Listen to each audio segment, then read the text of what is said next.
ৰাতিপুৱা হোৱা পাতিৰ পৰা উঠোতে 8টামান বাজিল। কি কৰিব, উপায়তো নাই আৰু, ৰাতি 12টালৈ থাকিলেতো হ'ব। এতিয়া পিছে টিউচন এটা আছে 9:30টাত, সেইবাবে মই যাব ওলাইছো। আমাৰ মৰমৰ 6th ছেমিষ্টাৰ দাদা আৰু বাইদেউসকলৰ ফেয়াৰৱেল হ'ল যোৱাকালি, আৰু মই বেছি টাইম থাকিব নোৱাৰিলোৱে। চ' ইয়াৰ পৰাই বাই বাই দিছোঁ সকলোকে।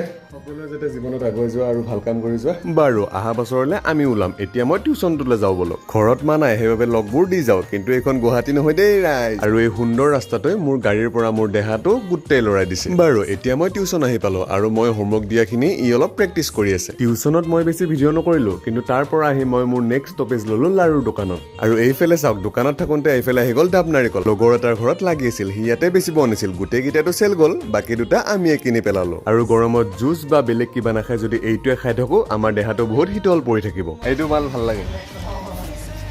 মাল মানে বোকাখিনিৰ কথা কৈছো দেই ৰাইজ। আৰু এইফালে লগৰখিনিয়ে আম বনাই থৈছিল, আজিলে খাই বাই বাই দেই।